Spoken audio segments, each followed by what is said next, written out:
17 అధ్యాయం 1 రాజులు 17 అధ్యాయం చదవండి. 1 నుంచి 7 వచనాలు. అంతటా గిలాదు కాపురస్తుల సంబంధీయులు తిష్బీయుడైన ఏలియా ఆహాబునకు వచ్చి,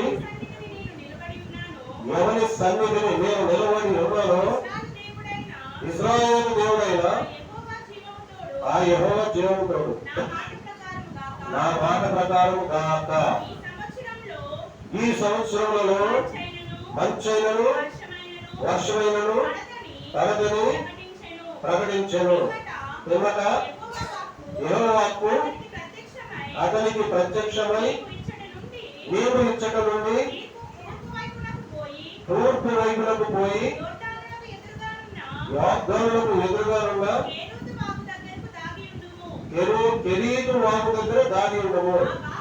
ఆ వాగు నీవు త్రాగుదువు. అచ్చటికి నీకు ఆహారం తెచ్చినట్లు నేను కాపురములకు ఆజ్ఞాపించుతునని అతనికి తెలియజేయగా, అతడు పోయి యెహోవా సెలవు చొప్పున యోర్దానునకు ఎదురుగానున్న కెరీతు వాగు దగ్గర నివాసం చేసెను. అక్కడ కాపురములు ఉదయమందు రొట్టెను మాంసమును, అస్తమయమందు రొట్టెను మాంసము అతని వద్దకు తీసుకొని వచ్చుచుండెను. అతని వాగు నీరు త్రాగుచు వచ్చెను. కొంతకాలమైన తరువాత దేశంలో వర్షం లేక ఆ నీరు ఎండిపోయిన. చాలు, దేవుని స్తోత్రం కలుగుగాక. హల్లెలూయా, హల్లెలూయా. బైబిల్ గ్రంథంలో మనకి ఇశ్రాయేలీల ప్రజలు ఉంటారు. మనకి బైబిల్ గ్రంథంలో ఇశ్రాయేలీలు ఉంటారు. ఇశ్రాయేల్ ప్రజలు వాళ్ళే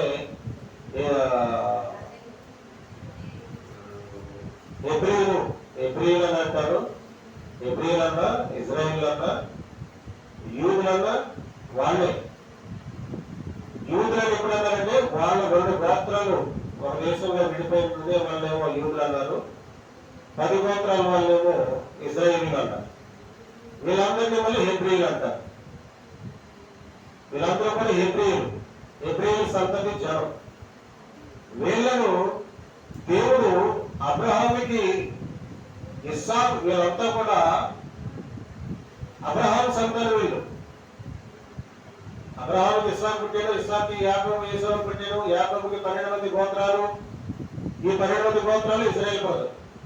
అయితే అబ్రహాముకి వాగ్దాన పుత్రుడిని అయినటువంటి ఇస్సాకుని ఇవ్వక ముందే దేవుడు ప్రత్యక్షమై ఏం చెప్పాడంటే, నీకు నేను సంతానిస్తా, వాళ్ళు ఆకాశంలో నక్షత్రాల వలె విస్తరిస్తారు, ఇసుక రేణుల వలె విస్తరిస్తారు. ఆ ప్రజలు దేశంలో బానిసలుగా ఉంటారు 430 సంవత్సరాలు. ఆ తర్వాత వారి మరణం నేను ఆలకిస్తా. వాళ్ళ కొరకు ఒక నాయకుడిని ఏర్పాటు చేసి ఆ బానిసత్వం నుంచి నేను వాళ్ళని విడిపిస్తాను. వాళ్ళకి కనాను దేశాన్ని నేను వాళ్ళకి స్వాస్థ్యంగా ఇస్తాను అని వాగ్దానం చేశాడు దేవుడు. అనే దేవుడి ప్రణాళిక ఎంతో గొప్పగా ఒకసారి ఆలోచించు. ఆ వాగ్దానం ప్రకారం ఇస్సాకు ఇవ్వడము, ఇస్సాకు యాకోబు పుట్టడము, యాకోబు ఏసావును పుట్టడము, యాకోబుని దేవుడు ఏర్పరచుకుని యాకోబుకి 12 గోత్రాలు సంతానాన్ని ఇచ్చి 12 గోత్రాలు రూబేను, సిమియోను, లేవి, యోదా, దాను, నఫ్తాలి, గాదు, ఆషేరు, మరి జెబూలూను, ఇశ్శాఖారు, యోసేపు, బెన్యామీను 12 మంది. ఈ 12 మంది సంతానం 12 గోత్రాలుగా ఇచ్చాడు. వీళ్ళు దేవుడు చెప్పినట్లుగా వీళ్ళు ఐగుప్తు దేశానికి చేరుకుంటారు. మొట్టమొదట యోసేపుని దేవుడు తన ప్రణాళిక ప్రకారము యోసేపుని అక్కడికి నడిపిస్తాడు. యోసేపు ద్వారా యోసేపు అక్కడికి నడిపించి యోసేపును అక్కడ ప్రధానమంత్రిని చేసి ఆ సమయంలో కరువు వస్తే ఆ కరువు వచ్చినప్పుడు ధాన్యం ఐగుప్తు దేశంలో ఉందని తెలుసుకుని యాకోబు కుమారులే అక్కడ పంపుతాడు యాకోబు. అలాగా వాళ్ళు యోసేపును కలుసుకుంటారు. అలాగా వాళ్ళని ఇక్కడ ఈ దేశానికి వచ్చేమని యోసేపు తన తండ్రి అయిన యాకోబుకు చెప్పినప్పుడు యాకోబు తన కుమారులను వాళ్ళంతా కూడా అప్పటికి 70 మంది ఉన్నారు. యాకోబు కుమారులు వాళ్ళ సంతానం అంతా కూడా ఎంతమంది? 70 మంది ఉన్నారు. ఈ 70 మంది ఐగుప్తు దేశానికి వెళ్ళిపోయారు. ఈ 70 మంది ఐగుప్తు దేశానికి వెళ్ళిపోయి సంతానంగా విస్తరించి పిల్లలు పుట్టుకుంటా ఈ 430 సంవత్సరాలు ఉన్న వాళ్ళు దాదాపు 30 లక్షల మంది వరకు అయిపోయారు. చూసారా, 30 లక్షల మంది అయ్యారు. ఎంతమంది? 70 మంది. ఈ 30 లక్షల మంది ఈ 430 సంవత్సరాల కాలం పూర్తయ్యేసరికి, అంటే ఒక సుమారుగా మనం కరెక్ట్ గా చెప్పలేము, సుమారుగా 30 లక్షల మంది అంట. ఈ 430 సంవత్సరాల అనంతరం వాళ్ళు విడుదల పొందుకునే సమయానికి ఈ 30 లక్షల మందిని దేవుడు విడిపించాడు. బానిసత్వం నుంచి విడిపించాడు, ఇనప కొలువు నుంచి విడిపించాడు. వాళ్ళని అక్కడ బహుశ్రమలు పెట్టారు ఐగుప్తి. అక్కడి నుంచి విడిపించిన తర్వాత వాళ్ళని కనాను దేశానికి నడిపించాడు దేవుడు. 40 సంవత్సరాలు పెట్టి అద్భుతాలు చేశాడు దేవుడు. మొట్టమొదట వాళ్ళని విడిపించినప్పుడే ఐగుప్తు దేశంలో 10 తెగులు రప్పించి అద్భుతాలు చేసి తన మహిమను కనపరిచి నేనే దేవుడను, నేను తప్ప వేరొక దేవుడు లేడు అని దేవుడు నిరూపించుకున్నాడు.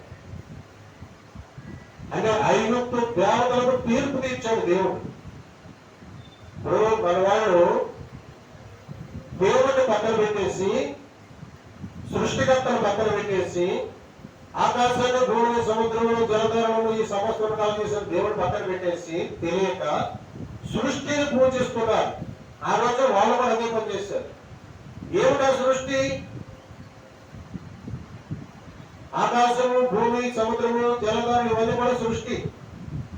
దేవుడు కలగ చేసిన దేవుడిని వదిలేసి ఈ సృష్టిని పూజించడం మొదలుపెట్టారు. ఏంటంటే నీళ్లు, కప్పలు, జోరీగలు, పేర్లు, వర్షము, ఆ తర్వాత ఇలాగ 10 దేవతలను వాళ్ళు దేవతలుగా కొలిచేవారు.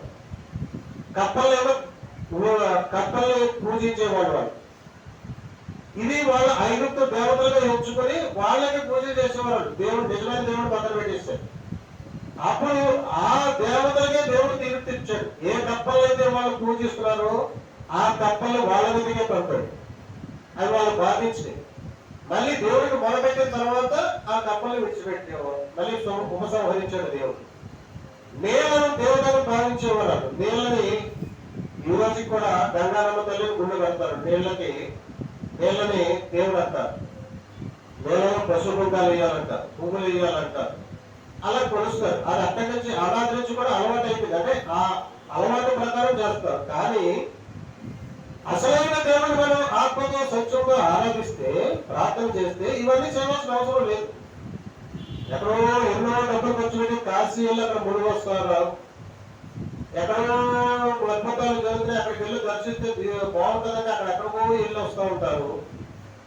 ఇలా రకరకాలు చేస్తూ ఉంటారు. కానీ నిజ దేవుడైనటువంటి ఆ ఆకాశంలో ఉన్నటువంటి ఆ పరలోకంలో దేవుడిని మనం ఆరాధిస్తే ఇవన్నీ చేయవలసిన అవసరం లేదు. ప్రార్థన చేస్తే చాలు, అద్భుతాలు జరుగుతాయి. బైబిల్ చదివితే చాలు, అద్భుతాలు జరుగుతాయి. అలాగా 10 దేవతలకి కూడా తీర్పు తీర్చాడు దేవుడు. వీళ్ళకంటే నేనే గొప్పవాడని నిరూపించుకున్నాడు దేవుడు. ఇప్పుడు మన వర్షం రావట్లేదని కప్పను ఊరేగిస్తారు. కప్పను ఊరేగిస్తే వర్షం వచ్చిందంట, కప్పను ఊరేగిస్తే వర్షం వచ్చేసిందంట. కానీ వీళ్ళ ప్రయాసం దేవుడు గుర్తించి ఆ వర్షాన్ని దేవుడే కాలం చేస్తాడు. ఆ సంగతిలో తెలియదు. అదేనమాట. కానీ వీళ్ళు ఏమనుకుంటారు? కప్పను ఊరేగించాడు, వర్షం వచ్చింది అనుకుంటారు. వీళ్ళు ఎత్తాక అయ్యో పాపని దేవుడు అనుకొని ఆయన కురిపిస్తారు వర్షం, దేవుడు కురిపిస్తారు వర్షం. దేవుడు కురిపించకపోతే వర్షం రాదు. ఆయన ఆజ్ఞాపిస్తే వర్షం ఆగిపోతుంది, ఆయన ఆజ్ఞాపిస్తే సూర్యుడు ఆగిపోతాడు, ఆయన ఆజ్ఞాపిస్తే చంద్రుడు ఆగిపోతాడు. అది కూడా మనం చూసాం. సూర్యుడు గిబియోన్లో ఆగిపో, చంద్రుడు ఆయన ఈ యోషువ గ్రంథంలో మనం చూస్తాం. సూర్యుడు నాప్ చేశాడు, చంద్రుడు నాప్ చేశాడు, వర్షం నాప్ చేశాడు, నేను గాలిని గర్భించి సముద్రాన్ని నిమలించాలని ఆజ్ఞాపించాడు, అది ఆగిపోయింది. దేవుడు గొప్ప దేవుడు, సర్వశక్తి గల దేవుడు, నోటి మాటతో సృష్టిని కలిగించిన దేవుడు అన్నమాట. అటువంటి దేవుడు ఈ 10 తెగులు రప్పించిన తర్వాత వీళ్ళని అరణ్యంలో 40 సంవత్సరాలు నడిపించాడు. ఎర్ర సముద్రాన్ని మాయ చేశాడు. మారాన్ని అడ్డుగా వచ్చిన ఎర్ర సముద్రం మాయ చేయటం అంటే అది ఎంత గొప్ప అద్భుతం. ఆ తర్వాత మారాలని మధురంగా మార్చాడు. నీళ్లు చేదుగా ఉన్నాయనంటే ఆ నీటిని తీర్పుగా మార్చేశాడు దేవుడు. అంటే నీటిని తీయగా మార్చినటువంటి దేవుడు చేదైన జీవితాలను తీయగా మారుస్తాడు. మారాలంటే మన జీవితాలను మధురంగా మారుస్తాడు. దేవుడి దగ్గరికి వస్తే, దేవుడిని అడిగితే, దేవుడిని వేడుకుంటే, దేవుడికి ప్రార్థన చేస్తే మనం ఎన్నో సమస్యల్లో చిక్కడిపోతూ ఉంటాం. దేవుడికి దూరం అయిపోయి ఎన్నో సమస్యల్లో చిక్కడిపోతూ ఉంటాం. అప్పుల్లో కానీ, అనారోగ్య సమస్యల్లో కానీ, ప్రమాదాల్లో కానీ, ఇలా రకరకాల సమస్యలు చిక్కడిపోతూ ఉంటాం. అలాంటప్పుడు దేవుడి దగ్గరికి వచ్చి ప్రభువా సాయం చేయాలంటే ఆయన సాయం చేయడానికి ఆయన సమర్థుడు. నీ కష్టాలను తీసివేయడానికి ఆయన సమర్థుడు. సుఖాలు ఉండడానికి ఆయన సమర్థుడు. నీ జీవితంలో అద్భుతాలు చేయడానికి ఆయన సమర్థుడు. ఆయన అడగాలి, ఆయన సాయం చేస్తాడు. నిజ దేవుడి దగ్గరికి రావాలి ప్రజలు. ఈ రోజు దేవుడు నిజమైన దేవుడి దగ్గరికి రాకుండా, దేవుడి సన్నిధికి రాకుండా, ప్రభువుని తెలుసుకోకుండా, పరిశుద్ధ గ్రంథం చదవకుండా, వాక్యం చదవకుండా, ప్రార్థన చేయకుండా తింటున్నారు, తాగుతున్నారు, సినిమాలు చూస్తున్నారు, షికారులు చేస్తున్నారు, సీరియల్ చూస్తున్నారు, రోజులు గడిపేస్తున్నారు. అలా రోజులు గడిపేస్తున్నారు. సులువుగా చిక్కులు పెట్టే ఆ చిక్కులు చిక్కడిపోతున్నారు. ప్రమాదాల బారిన పడిపోతున్నారు. అనారోగ్యం బారిన పడుతుంది. చూడండి, ఆసుపత్రికి వెళ్తే దీర్ఘకాలంగా ఆ మంచాల మీద పడి ఉంటాం, అనారోగ్యంతో. అదే దేవుడు ఉన్న వాళ్ళకి దేవుడు స్వస్థపరుస్తాడు. ఆ సంగతి వాళ్ళకి తెలియదు. ఎన్నో సమస్యలు మనిషికి వస్తూ ఉంటాయి. ఎందుకంటే శరీరధారిగా ఉన్నాం కాబట్టి అనారోగ్య సమస్యలు వస్తాయి, ఆర్థిక సమస్యలు వస్తాయి, ఆ ఇంట్లో సమస్య, వీధిలో సమస్య, మన ఒంట్లో సమస్య, ఒంట్లోనే సమస్య వస్తుంది, ఈ బయట సమస్యలు వస్తాయి, ఇంట్లోనూ సమస్యలు వస్తాయి, చేస్తున్న ఉద్యోగంలో సమస్యలు వస్తాయి. ఇవన్నింటికి ఒకటే పరిష్కారం, ప్రార్థన, బైబిల్ చదవడం. ఎప్పుడైతే ఉదయం కాలంలో లేచి బైబిల్ చదివి ప్రార్థన చేస్తే ఆ దినమంతా మరి ఏ ఇబ్బంది, ఏ గొడవ ఉండదు, హ్యాపీగా ఉంటాము. పనులు సులువుగా అయిపోతాయి. అందువల్ల వ్యతిరేకతలన్నీ అనుకూలంగా మారిపోతాయి. సపోజ్ డ్యూటీ ఉద్యోగం చేస్తున్నారు, అందువల్ల వ్యతిరేకతలన్నీ అనుకూలంగా మారిపోతాయి. ఇంట్లో ఇబ్బందులు తొలగిపోతాయి, గొడవలు ఉండవు, అసమాధానం ఉండదు, అశాంతి ఉండదు. ఈరోజు ఆర్థిక మొట్టమొదట గృహంలో గొడవల మాటలు కారణం తెలుసా? ఆర్థిక పరిస్థితి. డబ్బులు లేకపోతే గొడవలు వస్తాయి. తల్లిదండ్రుల మధ్య కానివ్వండి, భార్య భర్తల మధ్య కానివ్వండి, కొడుకులకి తల్లిదండ్రులకు కానివ్వండి, ఏమైనా డబ్బుల కోసము, ఆస్తుల కోసం వడ్డీలకు గొడవ వస్తుంది. అక్కడి నుంచి రకరకాల సమస్యలు వస్తాయి. భర్తలు భార్య విడిచిపెట్టేయటం, భార్యను భర్త విడిచిపెట్టేయటం, పిల్లలు దూరం అయిపోవటం, పిల్లలు అసహనంతో తల్లిదండ్రులు ఎదిరించడం, అవసరమైతే కొంతమంది కొట్టేయటం కూడా కొట్టేసి శాపం తెచ్చుకొని వాళ్ళ జీవితాలు పాడు చేసుకుంటున్నారు. తల్లిదండ్రులు కొడితే ఏమవుతుంది? శాపం వస్తుంది.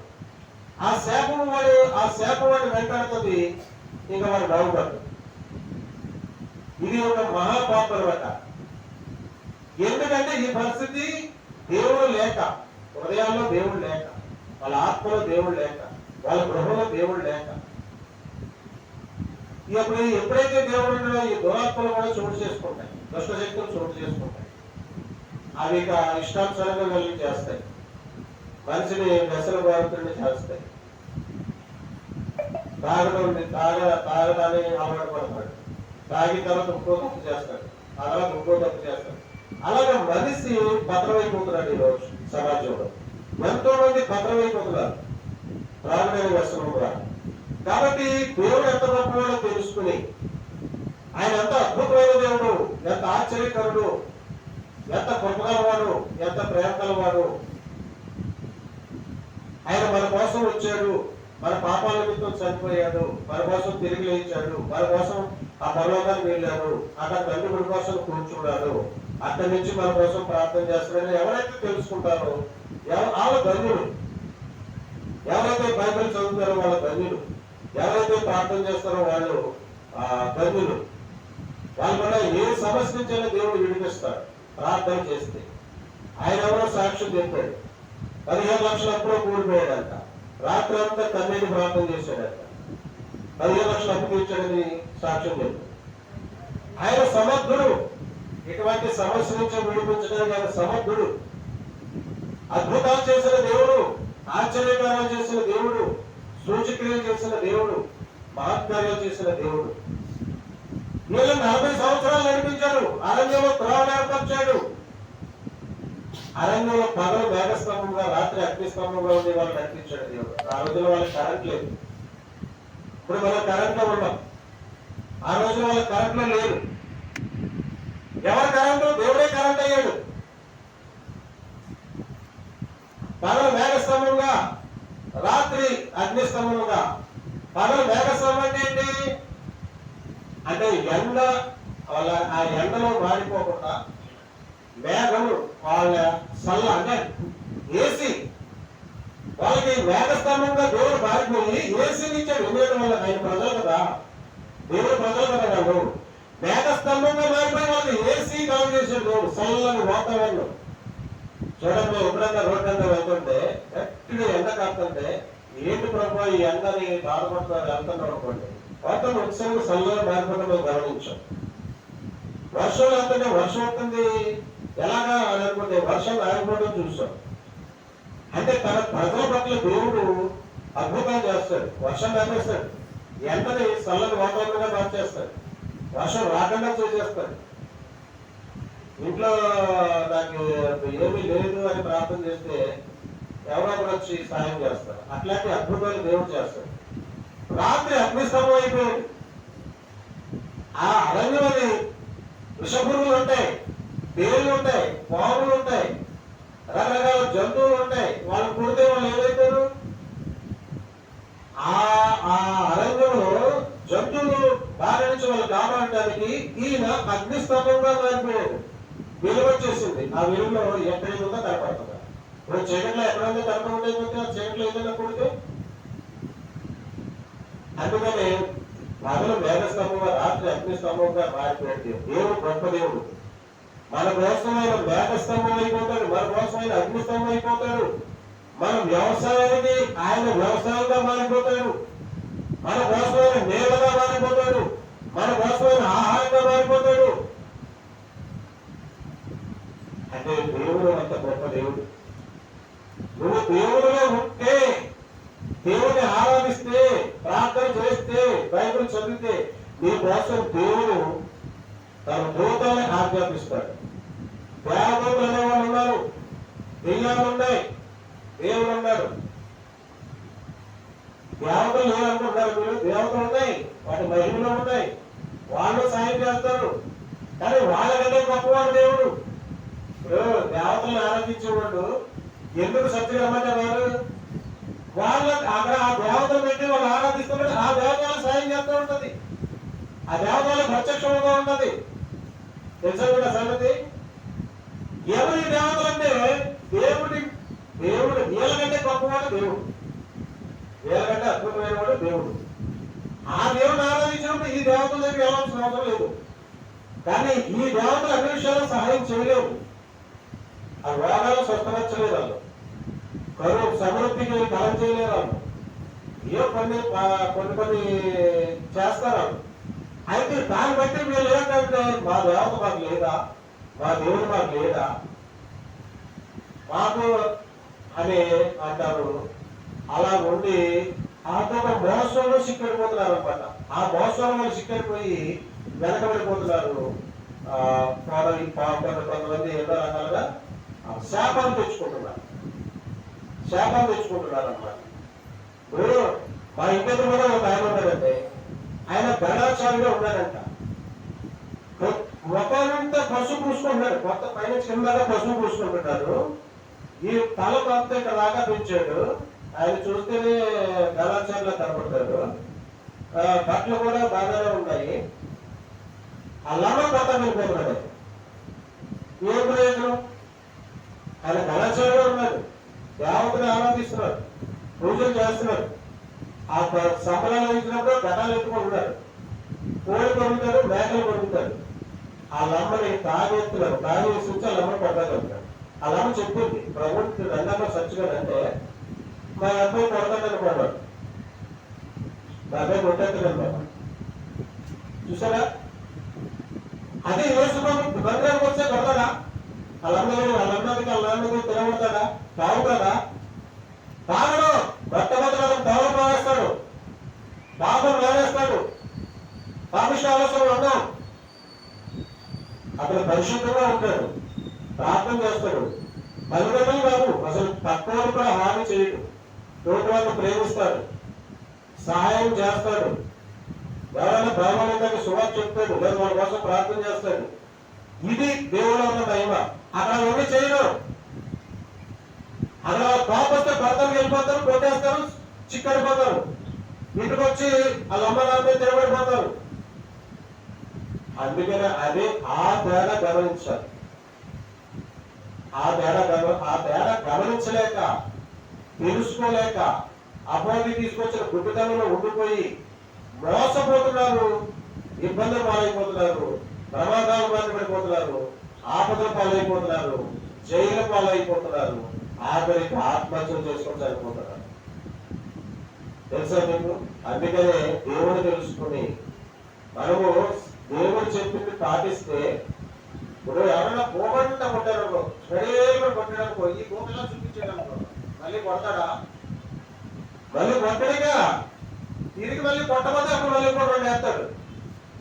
మొబైల్ కొట్టేశాడు, కోపం వచ్చేసింది, మొబైల్ కొట్టేశాడు.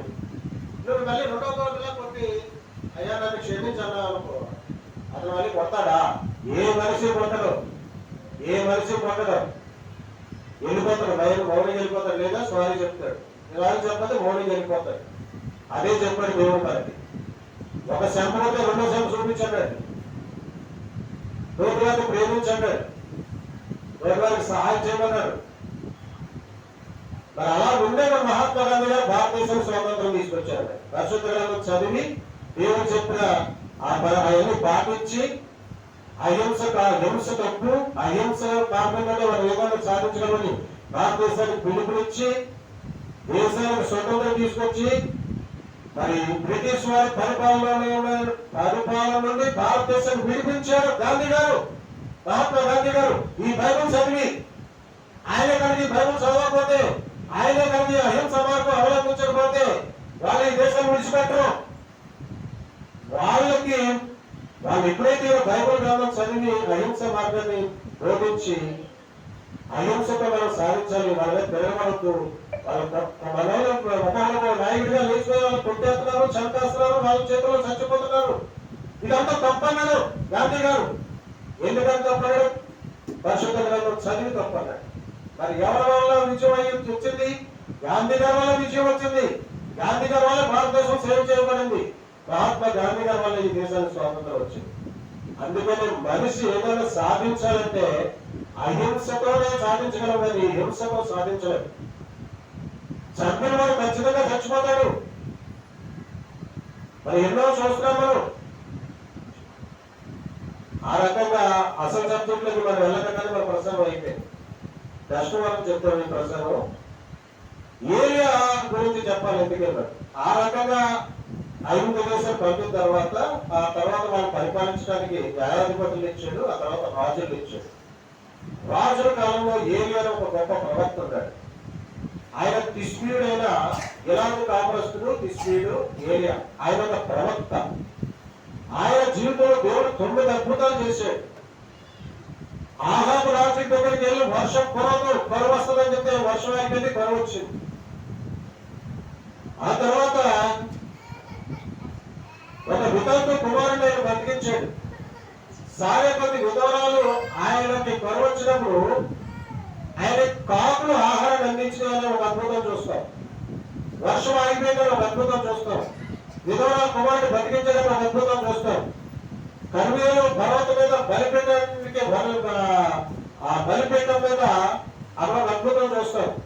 ప్రవక్తలందరూ ఇతర దేవతలు ఆరాధిస్తుంటే ఈ దేవతలు కాదు దేవుడు గొప్పవాడని నిలబడితే ఆ దేవతలు ఎంత ప్రార్థన చేసినా ఏమీ జరగలేదు. ఏరియా ప్రార్థన చేస్తే బలిపీఠం అగ్ని దహించి వేసింది. అది ఒక అద్భుతం. తర్వాత మళ్ళీ ప్రార్థన చేస్తే కరువు అయిపోయింది.